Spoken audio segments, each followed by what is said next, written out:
So the new tool that we're using in this lab is the Pasco wireless smart cart.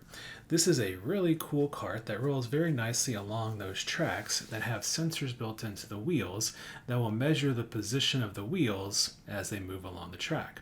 The wheels have very low friction and inertia, so they spin very nicely. We simply set the cart on the tracks, making sure that the wheels are inside the grooves. If they're not in the grooves, then they don't slide very good on the tracks.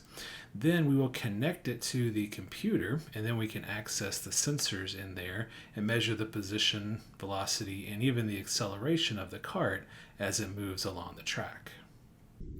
When you're ready to connect this thing to your laptop to do a lab, the first thing that you need to do is make sure you note which cart you have. So there's a device ID on here, and each cart has a different ID. You just need to know which one is in your hands. Then press the power button, and the Bluetooth light then should be blinking. On your computer, you need to make sure that your Bluetooth is turned on, and then go ahead and open up the Capstone program. You do need to turn the cart on first and make sure that the Bluetooth is blinking before you turn on the program. So once we have our cart turned on, then our next step is to make sure that our Bluetooth is turned on our computers. And so you might be able to do that by clicking on the system tray over here. You might see the Bluetooth settings there. You might be able to do it by clicking on like the Wi-Fi and speaker indicator down here and turning it in right there. Or you may have to go to the system settings by clicking on the start and then clicking on settings and then finding Bluetooth in there. But either way, the Bluetooth needs to be turned on. You do not connect our smart cards to your device using this Bluetooth menu. So don't click on add a device. Don't do that. What you want to do instead is make sure it's on and then open the Capstone program. The Capstone program, as it is turning on, is going to look for devices that are turned on. So again, if it asks you to update, just click Remind Me Later.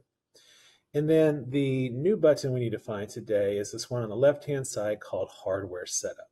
You're going to give that a click, and Hardware Setup is going to search for available wireless devices. And it may take a minute, but you're going to get a list of all of the devices that are turned on in our area.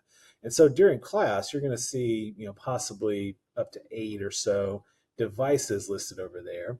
And they do have a tendency to pop in and out sometimes. You're going to click on the device that matches the cart that is in your hand.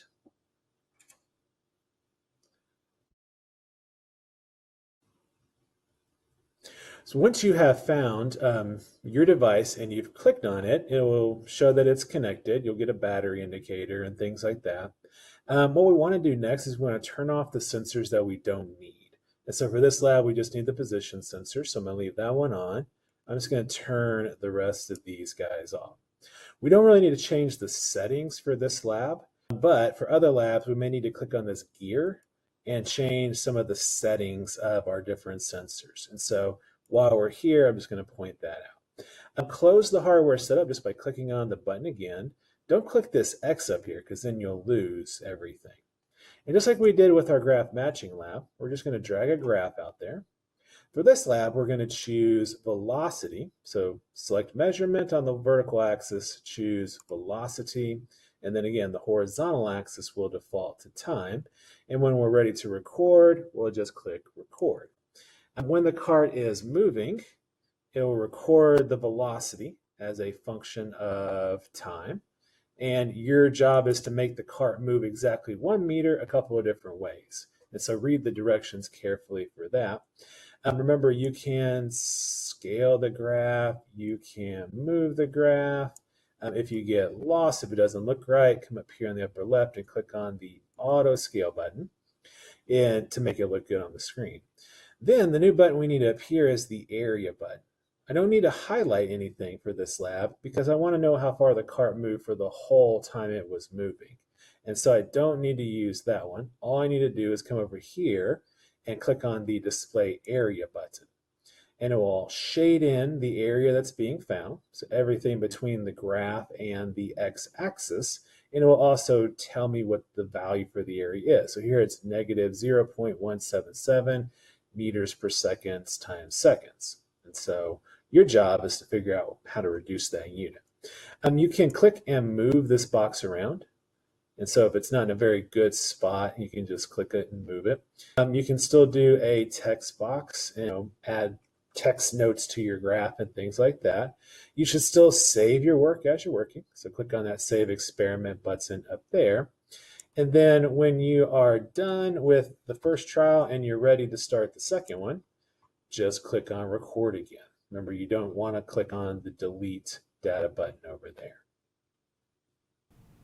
So at this point, you don't have to be an expert in using this yet, but when you come to class and we start the lab, hopefully you have enough familiarity to use the resources that we have to operate these things effectively. These are going to be devices we use quite a lot in physics, so learning how to use them is really going to make physics easier during the year. Till next time, ta-ta.